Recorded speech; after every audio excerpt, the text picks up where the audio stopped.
Chapter number 18, Why Patients Stay for a Lifetime.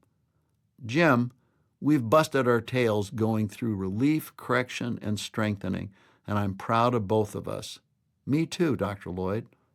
You know what most people do when they get to this point? I know, they get monthly checkups to stay healthy, right? No, Jim.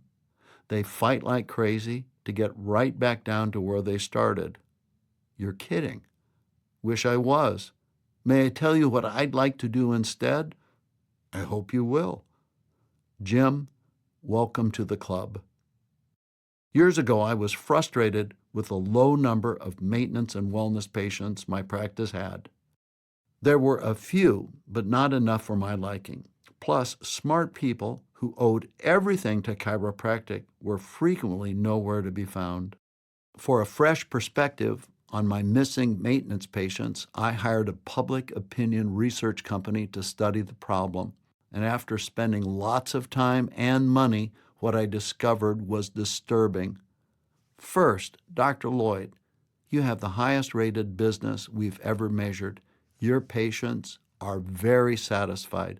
Second, they don't think they need any more care. I was livid. That's impossible. I tell them, then I tell them what I told them, and I tell them again. Dr. Lloyd, the research is clear, and I'm just telling you what they told us. I didn't like the answer, but I had to believe it. However, I was going to get to the bottom of this.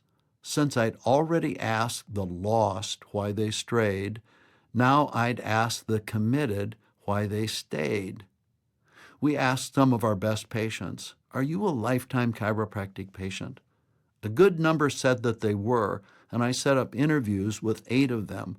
What I learned was priceless, and it literally doubled my retention. The entire group had received monthly checkups for at least 3 years and had been under care for at least 10 years. Half were insurance, half paid cash. No one was wealthy. 6 of the 8 had tried to live without chiropractic and couldn't. Like so many chiropractic offices, we had dozens of patients who used chiropractic for crisis care, sometimes over decades. But as wonderful as these folks were, I was looking to learn from those who didn't need pain as a motivator. The following is my report on what real-life, lifetime patients taught me and how you can help others use chiropractic like we do for maintenance and wellness. Here we go. All of the patients were educated in chiropractic. Each one could explain how chiropractic worked and understood subluxation or nerve pressure. They knew they could skip a correction and not feel it initially, but it was bad juju, as one man put it, and that was why he got checked before symptoms showed up.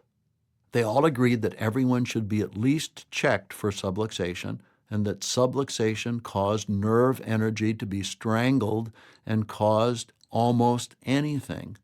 They were believers. Each had their own story, but the result was the same. They believed.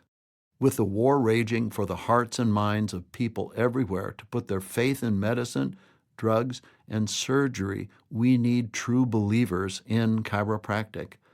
One man parroted a phrase I taught him: I believe in chiropractic first, drugs second, surgery last.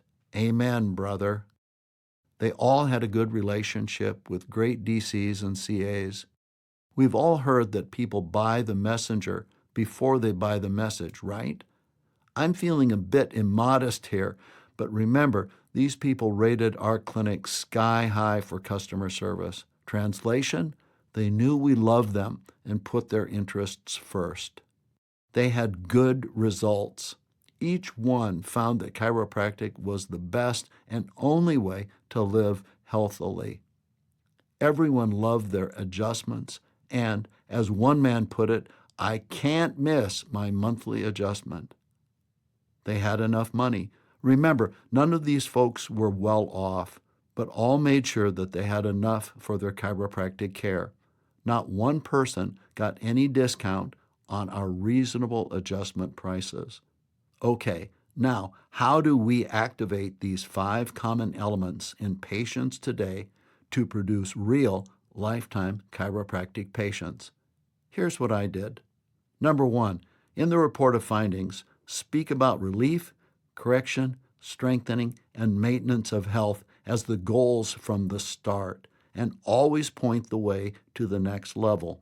Number 2, make your new patient orientation class a conversion experience where people are preached to and hear great testimonies of miraculous recoveries. Number 3, train DCs and CAs on great customer service in everything you do. A full 67% of customers leave a company because of poor customer service. Work on your technique. Never forget that great chiropractic technique gets the best results. Number 5, don't price yourself out of the market, but don't cheapen what you have to offer with discounts.